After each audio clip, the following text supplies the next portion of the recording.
Oh, quickie for the day. Neighbor's car, 2009 Nissan Altima, and broken rear spring. Right here. And I haven't worked on an Altima before, so I Googled how people are doing it. And you got to be insane. Like, they're taking the entire suspension, the sway bar, everything off to do this. There's no way I need to do that. There's one bolt on the, well, I guess this is the lower control arm with the spring on it. I think that is all I have to take off. 99.9% sure. So anyway, car's up on jack stands. Wheel is under the frame of the car, just in case. If the jack stand fails, the wheel's there. Better the wheel gets some damage than my brain. I think that's an 18. So I will be back in a second. I'm going to need a second jack, and I'm going to need, I'm assuming, I'm going to need spring compressors. Like coil spring compressors, the ones that clamp together, they're about 18 bucks a pair. I guarantee I can get this in there without having to take the entire suspension apart. Back in a minute. Oh, while I'm doing this, you might notice how bright this work light I've got is. It was sent to me by a company. I will put the link in the description below, and it is damn sweet. It's an LED work light. It has a few functions. Okay, so you've got off. That tells the battery charge. High, low, strobe, and then the one I'm going to put at the end of my driveway because people in the summertime drive way too fast down here. It's a cottage area. Sorry, you have to push it quick to get to the lot, go through. There we go. That's like a, can you see that? That's a red and blue flash. I'm going to put that at the end of the driveway at night because people fly down my road. Like, the lake is like 100 feet that way. And this is a 50-kilometer zone, which is about 30 miles an hour. People go like 100, 120 down here. Kids are riding their bikes, their ATVs. This is a dead-end street next to a lake. No reason for it. So I'm going to put my flashy at the end of the driveway and see if it slows people down. Anyway, yeah, more on this thing because this thing is sweet. It's waterproof. It recharges through the back. There's a charge port, and it charges either through plugging into your cigarette lighter or plugging it into the wall. It's also got a USB on there so you can recharge your phone. Again, it's 100% waterproof. I won't do it on my neighbor's car. It's magnetic as well, which is cool. Hello, Rock Auto stickers.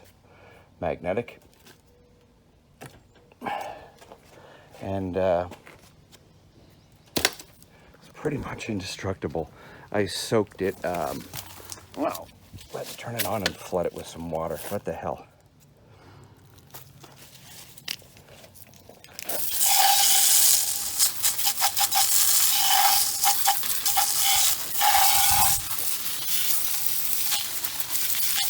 I haven't even taken the plastic off yet. Well, let's take the plastic off with the hose. There we go.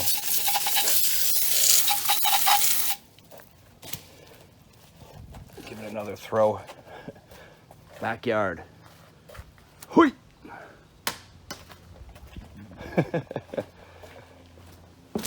I've been chucking this thing around all day when I've been working on stuff to test it, and it just doesn't care. It's brighter than my Milwaukee, which is like 150 bucks minus batteries here in Canada.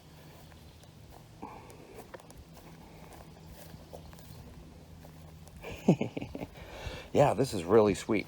I'm going to put a link below to the Amazon site where you can buy this thing. And yeah, it's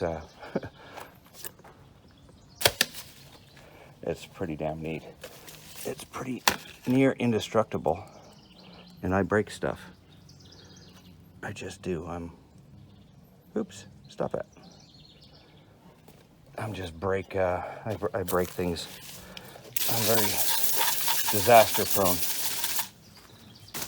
I don't know, but they're about 100 bucks on Amazon, but it's well worth it. It's got the handle, it's got the adjustable head on it, and again, it's magnetic, waterproof. You can submerge this in water. I threw it in my neighbor's pool the other day to test it. They're not home, so I don't think I can just walk over there and dunk this in their pool. Wouldn't be cool. But anyway, let's get back to this spring. But where am I going with this? I'm going to be using this. Yeah, check the link in the description below. Really, really nice product. Well, I figured I'd quickly show you the accessories that came with this light. And I don't know if I mentioned the name of the company, YCG. W-E-I-S-I-J-I. Oh, God, I'm going to get that wrong. Let's not get it wrong. Let's just go look at the box.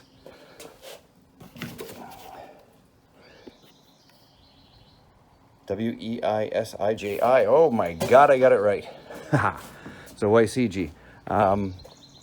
Yeah, if you want a nice durable work light, again, I use the Milwaukee, and it is not. It's not as useful as this one, actually, and way, way, way more expensive. Too expensive. You know what? I'm gonna in a few minutes. I'm going to hours when it's dark. I'm gonna compare the two just for fun. Okay, quick comparison of the output from the Milwaukee, and this is the Milwaukee, the M18 cordless light. Let's see if we can get them about the same. This one might be pointing up a little bit. They're essentially the same output with just a different color. This one's obviously whiter. This one's yellower, or more yellow, sorry, and more white. So there's lighting up a side yard with it. And it just seems to be, sorry, this is a little bit brighter, maybe just because of the color of the light. It's hard to say. But yeah, well, I'm gonna put the party trick on and go leave it at the end of my driveway for a little bit and keep these people who are down here for the weekend from speeding, because once they see this, they're gonna slow down. That should stop them, you think? Just put it out on the corner of the road and see what happens. Okay, now that I'm done throwing my light around, let's remove this lower control arm bolt. It's an 18 on both sides. I just checked it. The nut and bolt are both 18. I'm gonna hold it from the back side. There we go. You stay.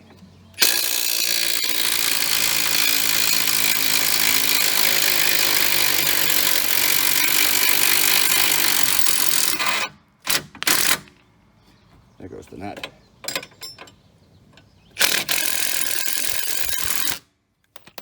Let's let this down a tiny bit. Oh, I've got my work light right at the hinge.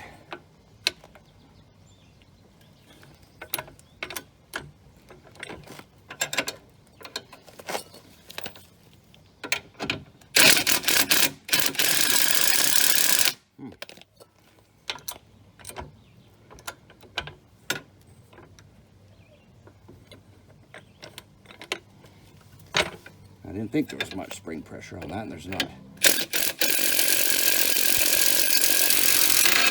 Jesus. Okay, I'm gonna grab another bolt and pound this one through from the other side. I don't want to strip it all the way. It's just got, that's not stripped threads. That's a bare bolt, a bare shank there.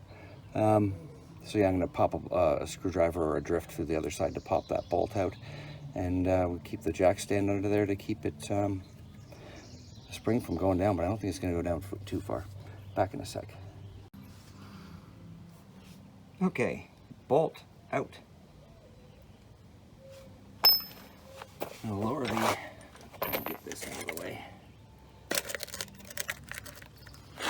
Lower the lower control arm and the spring. We'll see how far that spring compresses down, and not very.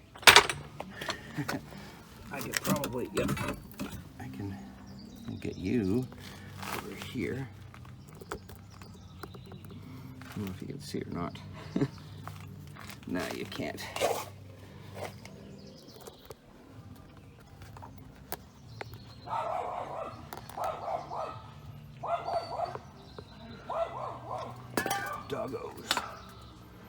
Oh, 1 second, I gotta quiet my dog.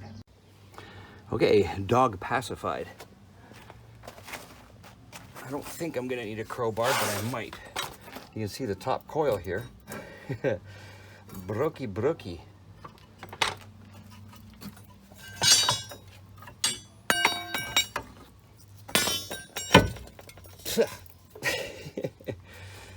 Okay, so we need this. That's the lower bushing. It fits. There should be a little mark in here, a little divot where it goes into. There we go. Just like that, so the end of the bottom spring will pop into that. And now we're gonna compress our spring. So let's go grab a new one, see what.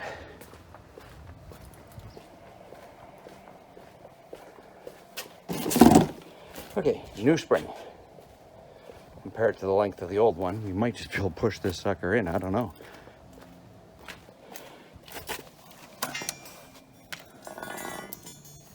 Well, that's a little different, but I think, oh, what's that? 2 inches?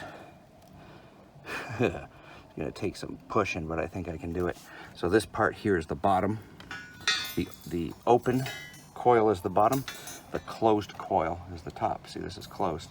That goes on top. There's a rubber grommet, oops, up there. So it just goes around that and then slips into the spot on the bottom. I think I can do this without any tools. Let's see. I was gonna use a spring compressor, but you never know. Wish me luck. In we go. Get that out of the way.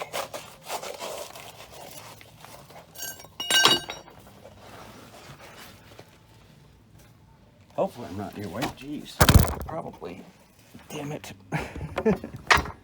Okay, I am in your way.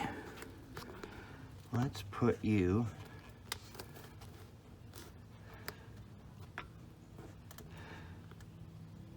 this filming stuff is not easy to get people to be able to see everything while you're doing it. It really is not. Yeah, come on, get down a little bit. You see both ends.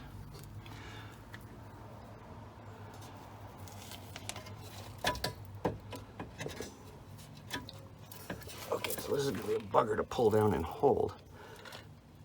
If I had an assistant, which I do not. Let's move my legs. Oops, that's not good.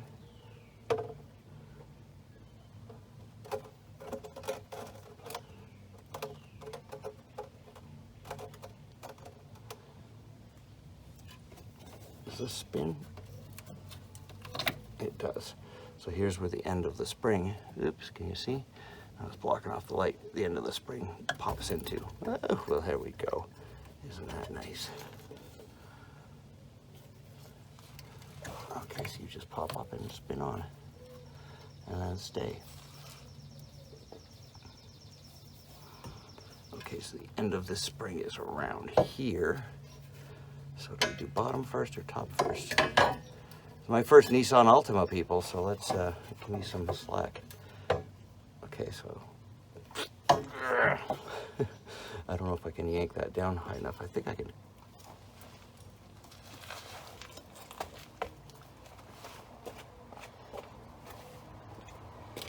Okay, I gotta move you guys again because I'm gonna stand on that thing to get some weight on it. Let's see how that works. Sorry for all the camera. Okay, I believe I've got it centered.